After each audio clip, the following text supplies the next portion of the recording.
entonces con la primera coordinadora, con Gabriela. Gracias, Marcelo. Buenas tardes a todos, buenas noches también para algunos. Vamos a dar inicio al webinar Lo mejor del EJA 2020 en síndromes mielodisplásicos. Tengo el agrado de presentar a la doctora Matilde Boada de Uruguay. Ella es asistente de cátedra de hematología del Hospital de Clínicas de la Facultad de Medicina UDELAR. Y nos va a hablar hoy día sobre la fisiopatología de los síndromes mielodisplásicos. Adelante, Matilde. Las preguntas al final, perdón, antes, las preguntas las pueden ir poniendo en el chat. Al final van a haber 5 minutos de preguntas y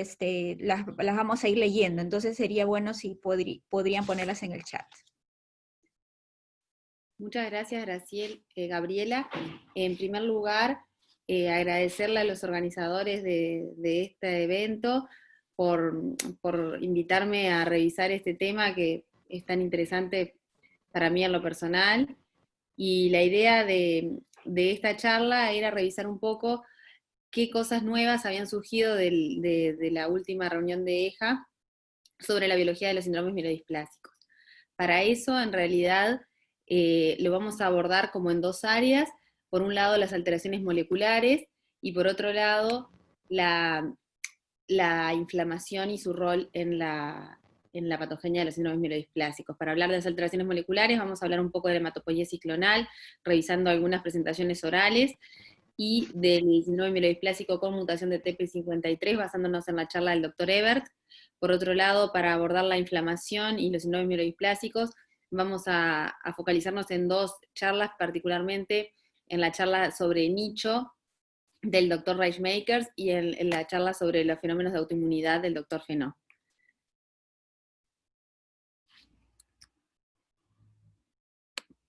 Para empezar,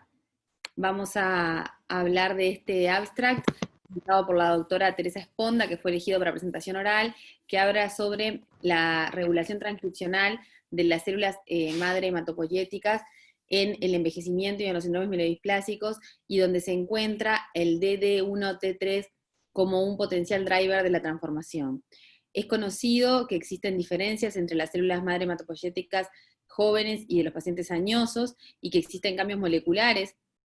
que caracterizan el envejecimiento, y también está bastante establecido que existe una transición entre envejecimiento y síndrome mielodisplásico en algunos pacientes, pero no es del todo claro cuáles son los procesos moleculares que ocurren en esta transición.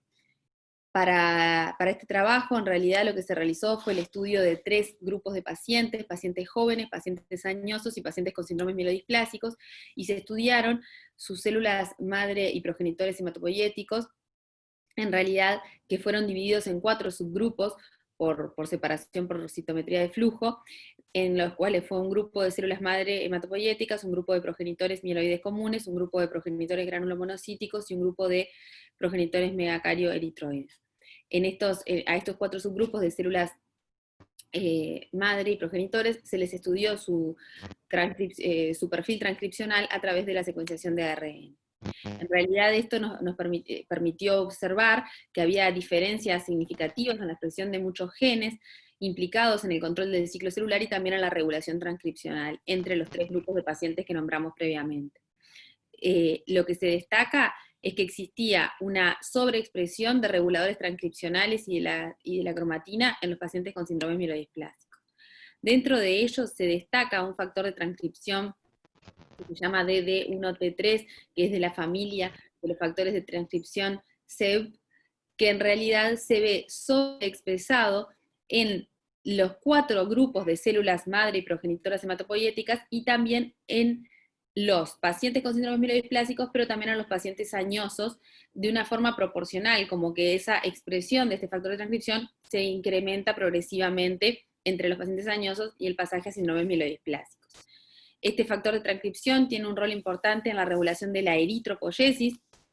y en realidad su sobreexpresión lo que promueve es un fenotipo de diferenciación patológica.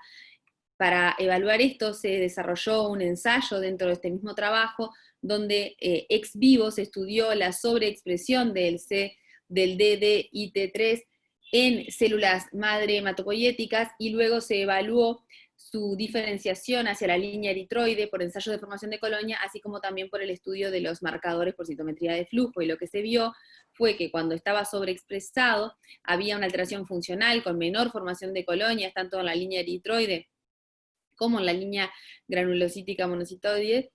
así como una alteración en su maduración, evaluada por los marcadores, por citometría de flujo, y se acumula con una gran acumulación de eritroblastos más inmaduros que no perdían la expresión de CD71 como era de esperar. Entonces, se cerró como que los pacientes que sobreexpresaban este factor de transcripción en realidad tenían un perfil transcripcional más inmaduro y tenían de esta forma alterada la diferenciación hematopoyética, especialmente en la línea eritroide,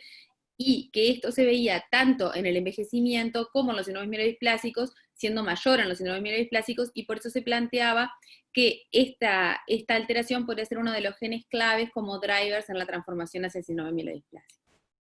El segundo abstract que elegimos mostrar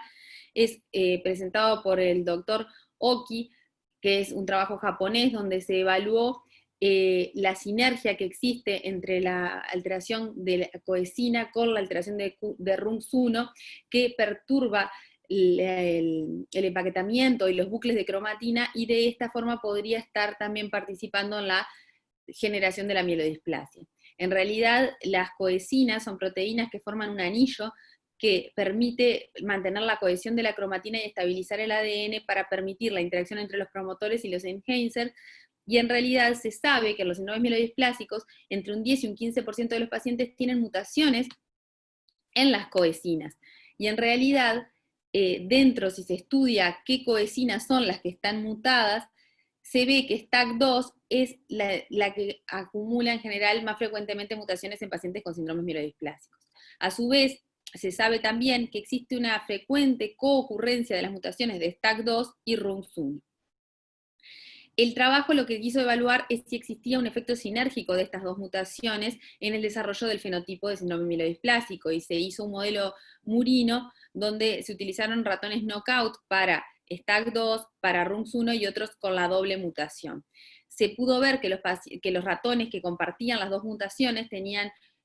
una mayor magnitud de pancitopenia y que desarrollaban en un 100% un síndrome mielodisplásico con un fenotipo letal. En realidad, lo que se ve es que esta interacción entre la proteína STAC2 y la de RUNX1 son muy claves en la formación de los loops de cromatina y en permitir la interacción entre los promotores y los enhancers, y que cuando existe una mutación en ambos genes, se altera la formación de estos bucles de cromatina y se desregula de esta forma la expresión génica en las células afectadas, lo que tiene un rol muy importante en inducir la leucemogénesis. Este es el primer trabajo que muestra la interacción entre esas dos mutaciones, o sea, el efecto sinérgico es la primera vez que está descrito, y en realidad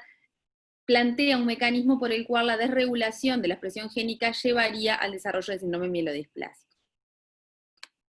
Bueno, pasando ya a lo que hablábamos de las mutaciones de TP53 y del síndrome mielodisplásico con TP53 mutado, que es la charla del doctor Ebert. Sabemos que el P53 es un gen supresor tumoral, que es el gen más frecuentemente mutado en todos los cánceres humanos, que se localiza en el brazo corto del cromosoma 17, pero si hablamos particularmente de los síndromes mielodisplásicos, existen los síndromes mielodisplásicos con mutación de TP53 alteraciones características, como son presentar un citogenético complejo, alto recuento de blastos, la presencia de plaquetopenia que es frecuente, la resistencia a algunos tratamientos y una menor sobrevida global. Es tan importante el efecto en el pronóstico que tiene la mutación del TP53 que, como vemos en este gráfico, en rojo, la presencia de esta mutación tiene un mayor impacto pronóstico en la sobrevida que la presencia de un citogenético complejo, que sería la línea azul. Además, en el trabajo de Lindsay se demostró que la presencia de la mutación de TP53, como se ve en rojo, impacta en el pronóstico de una forma significativa, aún en los pacientes que son sometidos a trasplante halogénico. En realidad, la mutación de TP53 es bastante frecuente en los pacientes que tienen neoplasias mieloides secundarias a tratamientos, en particular síndromes mielodisplásicos secundarios a tratamiento. Y en realidad, si bien en un momento se planteó que los tratamientos de quimio y radioterapia podían inducir este tipo de mutaciones, se sabe hoy por diferentes trabajos que la mutación estaría presente inicialmente en forma de chip, y que en realidad los tratamientos lo que harían serían seleccionar los clones mutantes para TP53 y favorecer su expansión clonal. En realidad existen trabajos también que muestran que poseer un chip, o sea, una hematopoiesis clonal, aumenta el riesgo de tener una neoplasia mieloide secundaria a tratamiento y disminuye la sobrevida global en esos casos. Pero cuando se va a estudiar en los pacientes que tenían chips y tenían más riesgo y desarrollan una neoplasia mieloide, cuáles eran las mutaciones subyacentes en esos chips, se ve que la mutación de TP53 está entre las 4 más frecuentes. Y a su vez, en el caso de los síndromes mielodiplásicos secundarios, es también de las mutaciones más frecuentemente encontradas. El gen de TP53 puede estar afectado de forma diversa, y en realidad puede haber una pérdida de función completa, por ejemplo, como ocurre con la deleción de 17p, pero también puede haber mutaciones de inactivación, como las nonsense, mutaciones de cambio de sentido, como el missense, o las de cambio de marco de lectura. En realidad, dónde ocurren las mutaciones va a depender del tipo de mutación. Las mutaciones de inactivación pueden ocurrir a lo largo de todo el gen, pero las mutaciones missense son más frecuentes en el dominio de unión al ADN, y de esta forma generan una proteína defectuosa que no permite una unión correcta a los genes blancos de la proteína codificada por TP53. Se ha estudiado que estas mutaciones determinan una disminución de la expresión de un importante número de genes, como se puede ver acá. En diferentes mutaciones, todas de cambio de sentido, determinan el mismo efecto, que es la disminución de la expresión de un importante número de genes. Lo que no han logrado demostrar es que determinan el aumento de la expresión de otros genes, o sea, tendrían un efecto negativo en la expresión génica de genes importantes, y en realidad se vio también, cuando se compara los diferentes tipos de mutaciones, que las mutaciones que cuando están de forma heterocigota tienen mayor efecto son esas mutaciones missense o de cambio de sentido, donde se cambia un aminoácido por otro, y que se ubican en el dominio de unión al ADN. Bueno, pasando ahora a lo que hablábamos de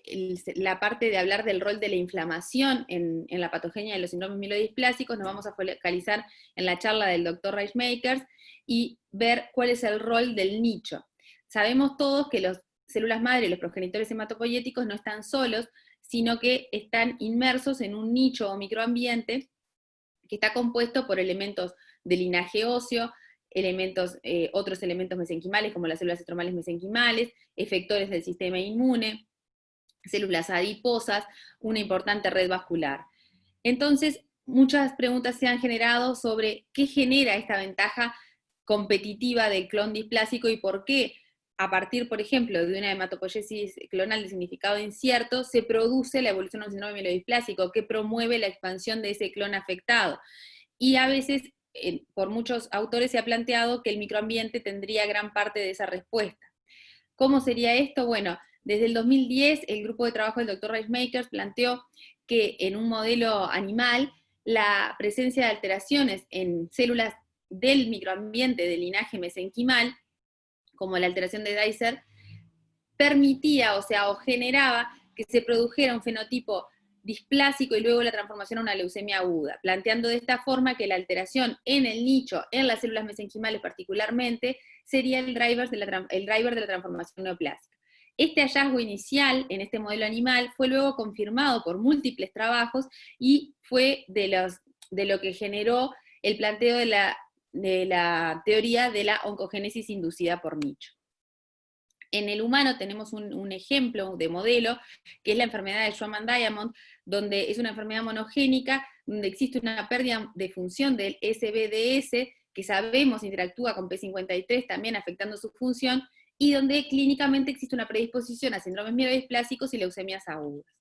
En un modelo murino se afectó el SBDS a nivel de las células mesenquimales, en este caso de progenitores óseos, y se vio que esta afectación influía sobre la actividad de P53 y promovía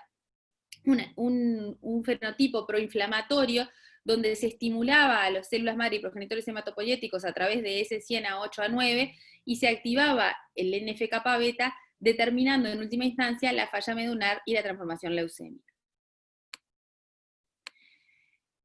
El eje entre P53 y S100A8A9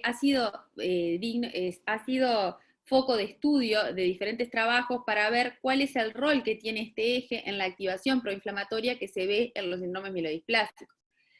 Lo que se vio es que en un subgrupo de pacientes de síndromes mielodisplásicos de bajo riesgo existe una activación de este eje que no es exclusiva de los progenitores o células madre hematopoyéticas, sino que también se ve en el componente mesenquimal, o sea, en el nicho. Y que esta activación del eje P53, S100A8A9, es capaz de identificar un subgrupo de pacientes dentro de los pacientes de bajo riesgo que tienen un peor pronóstico, como vemos en el gráfico. Entonces, este nicho inflamado permite identificar ese subgrupo de pacientes que van a tener un pronóstico peor, signado por esta inflamación, donde va a tener una sobrevida libre de eventos disminuida respecto a otros pacientes de bajo riesgo que no tienen este patrón de inflamatorio. Entonces, se plantearía que este patrón inflamatorio sería otro de los drivers del fenotipo mielodisplásico, pero viniendo en este caso del microambiente y no del componente hematopoyético. En este estudio del nicho se han estudiado diferentes componentes, y las células estromales mesenquimales son otro de los componentes que se han estudiado bastante extensamente en el último tiempo, evidenciándose importantes diferencias entre los pacientes con síndromes mielodisplásicos y pacientes con troles sanos.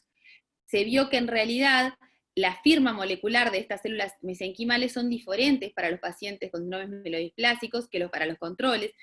y viéndose en particular que en los pacientes de bajo riesgo existe una activación importante de programas proinflamatorios, con regulación en más de muchos ligandos inflamatorios que en general estimulan la apoptosis y tienen un impacto negativo en la hematopoiesis, inhibiendo los progenitores y las células madre. Se quiso evaluar si existía una relación entre esta activación inflamatoria y los subgrupos que tenían este patrón inflamatorio activado y, por ejemplo, mutaciones específicas, a ver si los subgrupos moleculares se relacionaban o no, y no se pudo encontrar esa relación. En realidad la pregunta más importante que surge es qué es lo que guía esta activación de la inflamación en el nicho, qué es lo que está en la base de esta activación inflamatoria del nicho. Uno de los protagonistas propuestos es la activación del NF-kappa-beta. Este factor de transcripción nuclear, que es tan importante en muchos procesos neoplásicos, se vio en el caso de los síndromes mielodisplásicos, como vemos acá por la inmunistoquímica, que no solo está activado a nivel de las células hematopoyéticas, sino que también los componentes mesenquimales tienen una activación anormal en más de la vía del NF-kappa-beta. Y en realidad, de experimentos en ex vivo con células mesenquimales animales, con una sobreexpresión de NF-kappa-beta, se pudo ver que cuando se cocultivan con células madre hematopoyéticas, la hematopoiesis se ve afectada en menos, y de esta forma se bloquea la maduración y la diferenciación. Entonces, de todo este estudio del microambiente y de definir que existe este patrón inflamatorio, que existe activaciones de ejes anormales, como el eje de P53 S100A8A9 o de la vía del NF-kappa-beta, surge siempre la pregunta de qué está primero, si está primero la alteración del microambiente o del componente hematopoyético, o qué interrelación ocurre entre estos dos componentes. Hoy en día existe insuficiente evidencia en humanos, a diferencia de lo que ocurría en algunos modelos animales, en humanos existe insuficiente evidencia hoy para asegurar que puede un defecto mesenquimal inicial ser el iniciador del proceso mielodisplásico. Esto también surge, esta insuficiente evidencia, de que existen diferencias importantes entre las mesenquimales frescas, que son sorteadas del paciente y analizadas enseguida, y aquellas que son expandidas ex vivo. ¿Por qué? Porque existen diferencias en el perfil transcripcional de estos dos tipos de células mesenquimales que hacen plantear de que las alteraciones proinflamatorias que se ven en ellas dependen muchas veces de la interacción estrecha con el componente hematopoyético del paciente enfermo. Entonces, en realidad, hoy en día no tenemos la evidencia para decir que pueden ser el evento iniciador. Lo que sí se ha logrado mayor evidencia en ver cómo otros componentes, por ejemplo, del microambiente, pero de origen hematopoyético, como pueden ser los macrófagos, son capaces de afectar, de inducir en las mesenquimales un fenotipo proinflamatorio que actúe sobre las células madre y progenitores hematopoyéticos. Esto se pudo evidenciar en un modelo animal de 5Q-, y luego se pudo comprobar en humanos, y los macrófagos de estos pacientes son capaces de modificar el nicho a través de modificar las células termales mesenquimal, estimulando que éstas secreten más S100 a 8 a 9 y que de esta forma activen la inflamación en el microambiente y actúen sobre la célula madre o progenitor hematopoyético. Si bien esto es un modelo de 5 ecúmenos, se vio que estos hallazgos no son exclusivos de este subgrupo de síndromes mielodisplásicos. Entonces, hay un modelo de una inflamación en el nicho mesenquimal, donde las células estromales mesenquimales tienen una activación del NF-kappa beta, una activación de la vía del WNT beta-catenina, y toda esta actividad inflamatoria se traduce en secreción de moléculas proinflamatorias, donde se incluyen citoquinas importantes como la interleuquina 1, la interleuquina 6, la interleuquina 8, pero también la secreción de moléculas como el S100 a 8 a 9, que van a interaccionar de diferentes formas, como por ejemplo a través de los receptores Toll-like, con las células madre y progenitores hematopoyéticos, y van a inducir la falla medular, pero también la evolución clonal y la transformación. ¿Qué pasa? Existe este ambiente proinflamatorio, hace una presión selectiva donde se ven favorecidas las células hematopoyéticas malignas o clonales, porque además se evidenció que hay algunas mutaciones, como es el caso de la mutación de TET2, por ejemplo, que presentarlas les otorga una ventaja selectiva positiva que hace que en ese mismo microambiente proinflamatorio proliferen de forma preferencial en contrapartida de las células hematopoyéticas normales. Y esto es lo que favorece la proliferación y expansión clonal. Entonces se plantean el concepto de inducción versus selección. En realidad, por un lado, capaz no hay una evidencia suficiente de que el componente mesenquimal es capaz de inducir completamente la transformación neoplásica, pero sí es capaz de seleccionar aquellos clones mutados. Y una vez que están seleccionados, sí es capaz de inducir la expansión en los mismos. Entonces, para cerrar el tema del microambiente, sabemos que la inflamación es un proceso muy importante que está en un continuo, tanto en el componente hematopoyético como en el componente mesenquimal o en el nicho. La inflamación, a su vez, es una inflamación crónica que va a estar implicada en inducir falla medular, por un lado, por afectar negativamente la hematopoiesis, pero también en seleccionar clones que van a que se van a expandir y van a permitir la expansión y evolución clonal. Por otra parte, estas células madre hematopoyéticas y progenitoras son capaces de influir sobre el microambiente, promoviendo en el componente mesenquimal un estado proinflamatorio, que es lo que va a potenciar y a mantener esta retroalimentación. Bueno, y por último, el último aspecto que íbamos a evaluar de la biología de los síndromes mielodisplásicos son los fenómenos de autoinmunidad que fueron abordados por el doctor Fenó. En realidad es conocido que los pacientes con síndromes mielodisplásicos tienen una mayor incidencia de enfermedades autoinmunes sistémicas y que existe una interacción entre estos dos tipos de patologías. Hay una incidencia de alrededor de un 20% de enfermedades autoinmunes sistémicas en los pacientes con mielodisplásicos, y las preguntas que siempre surgen ¿es esto una causa o una consecuencia? ¿Tiene que ver con qué subtipo de síndrome mielodisplásico es y qué manifestación de autoinmune sistémica? ¿Esto incide en la respuesta a los tratamientos? ¿Incide en la evolución de los pacientes? Entonces, en realidad, él lo que hizo fue revisar principalmente los resultados de dos grandes grupos, el grupo francés y el grupo americano, donde se evaluaron cuáles son los subtipos más frecuentes, cómo se presentan, cómo se correlacionan con la evolución. Hay diferencias, particularmente en los subtipos de enfermedad autoinmune sistémica más frecuentes, porque el grupo francés encontró que las vasculitis sistémicas, particularmente la poliarteritis nodosa y las conectivopatías, donde se destaca el lupus, son de las enfermedades autoinmunes sistémicas más frecuentes, mientras que en los americanos se encontraron el hipotiroidismo y la trombocitopenia inmune. Pero cabe destacar que en el análisis realizado por el grupo francés, estas dos etiologías autoinmunes, el hipotiroidismo y la trombocitopenia inmune, estaban excluidas por no considerarse sistémicas. Entonces las diferencias no son tan comparables. Por otra parte, ambos vieron que había una mayor relación con que se presentaran en pacientes jóvenes, de menor riesgo, y en realidad el timing podía ser tanto al diagnóstico como posterior, o como previamente, años previos al diagnóstico del mielodisplasico. El trabajo del grupo francés vio que había relación entre algunos subtipos de enfermedades autoinmunes sistémicas con síndromes mielodisplásicos característicos, como por ejemplo, se destaca mucho la presencia de vasculitis en pacientes con leucemia mielomonocítica crónica, o la enfermedad de Behçet en los pacientes con trisomía del 8, también se dio que según el riesgo de los síndromes mielodisplásicos podía haber manifestaciones más de un tipo o de otro. Por ejemplo, las conectivopatías eran más frecuentemente asociadas con los síndromes mielodisplásicos de alto riesgo que con los de bajo riesgo que con los de alto riesgo. Por otra parte, ellos también evaluaron que el tratamiento de la enfermedad autoinmune sistémica, el uso de corticoides o otros inmunosupresores, no influía sobre la evolución del síndrome mielodisplásico, pero sí el tratamiento de los síndromes mielodisplásicos, particularmente con hipometilantes, podía influir y lograr respuestas en la enfermedad autoinmune sistémica. En cuanto al rol pronóstico y la correlación con la evolución de la enfermedad neoplásica, los resultados son completamente opuestos, porque el grupo francés encontró que no hay ninguna correlación con la sobrevida ni con la transformación a leucemia aguda mieloblástica, mientras que el grupo americano sí encuentra una correlación con la sobrevida, teniendo un mejor pronóstico de los pacientes que asociaban a enfermedades autoinmunes sistémicas y también una menor evolución a leucemia aguda mieloblástica. Capaz estas diferencias también derivan de que los criterios de inclusión fueron bastante distintos y que el grupo de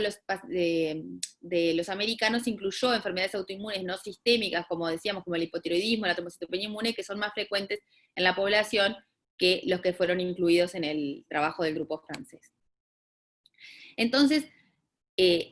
clínicamente pasa eso que decíamos, y a nivel más bien patogénico, lo que pasa es que existen muchas alteraciones inmunológicas, una gran desregulación en los pacientes con mielodisplásicos y con leucemia mielomonocíticas.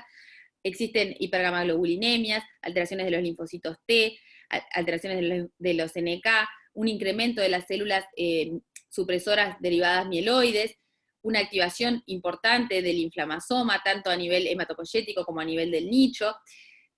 sobreexpresión de algunos receptores, como los receptores Toll-like, sobreexpresión de PD1 y PDL1, que a su vez también se ve potenciado por algunos tratamientos, como es el caso de los hipometilantes, que aumentan a su vez esa sobreexpresión de los immune checkpoints. Entonces, todas estas desregulaciones inmunológicas son las que generan el terreno para que se produzcan las enfermedades autoinmunes que hablábamos.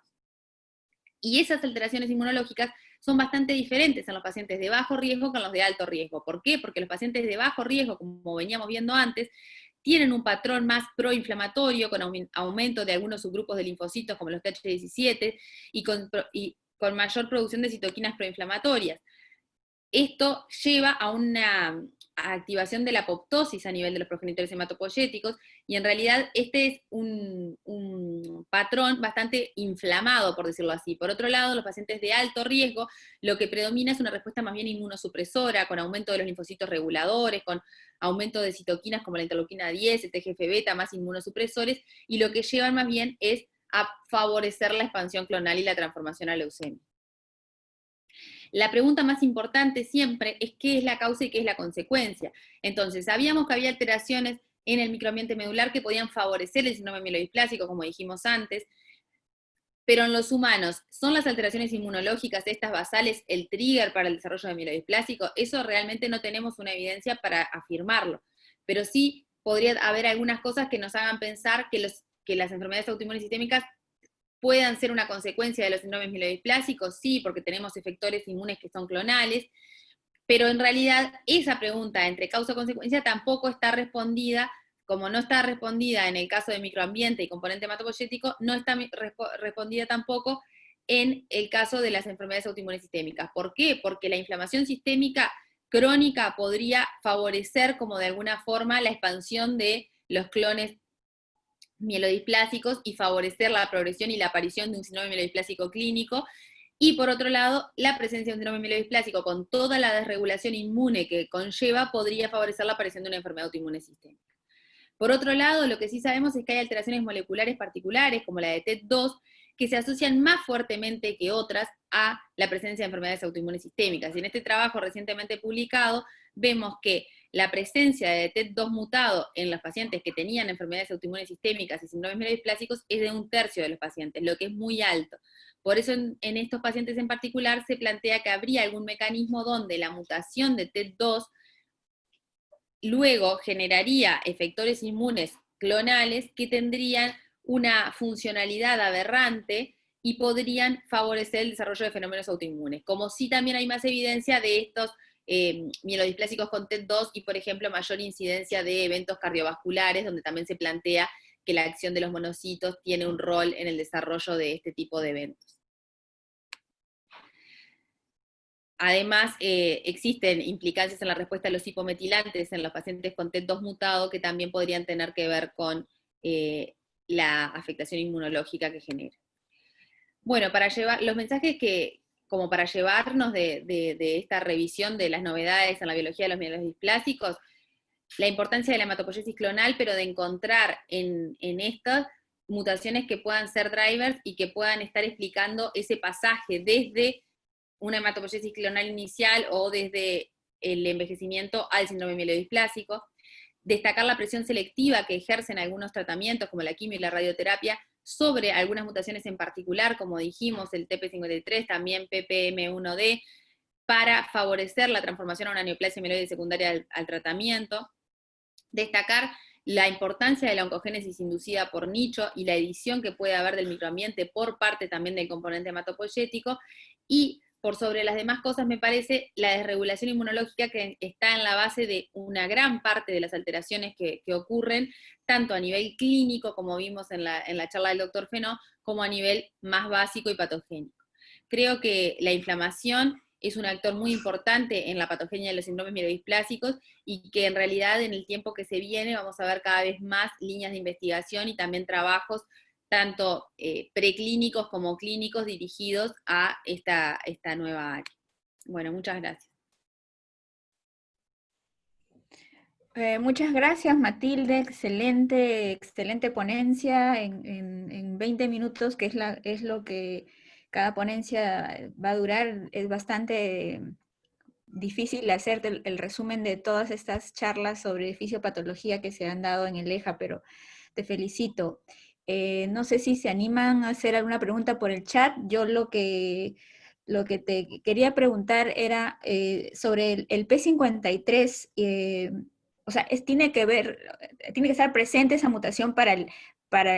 PPM1D, ¿no? No, en realidad, en la charla de Ebert, él lo que hizo fue revisar en mayor medida los síndromes mielodiplásicos con la mutación de P53, pero luego hay una parte que se focaliza en PPM1D, porque cuando se ve cuáles son las mutaciones más frecuentes en los síndromes mielodiplásicos secundarios a tratamientos, esa es la segunda que aparece, y en realidad también es una mutación que se plantea, está antes del tratamiento y es seleccionada. Yo la verdad que no profundicé en esa porque no entraba en la charla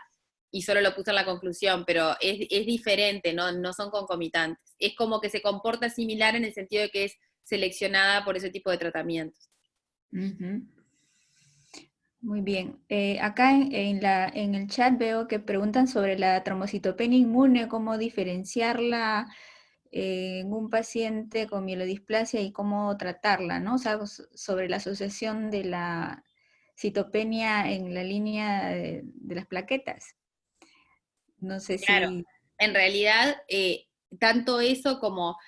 por ejemplo la anemia asociada a enfermedades inflamatorias cuando hay una enfermedad autoinmune sistémica o puede haberla de base, es un problema diagnóstico al momento de diagnosticar pacientes de si tienen o no un síndrome mielodisplásico o si lo que tienen es una enfermedad autoinmune de base. En realidad, muchas veces se solapan y es difícil llegar al diagnóstico. En el caso de la trombocitopenia inmune, aparte ahora que los criterios diagnósticos no incluyen la realización de mielograma inicialmente, puede a veces verse confundido o solapado y que sean pacientes que en realidad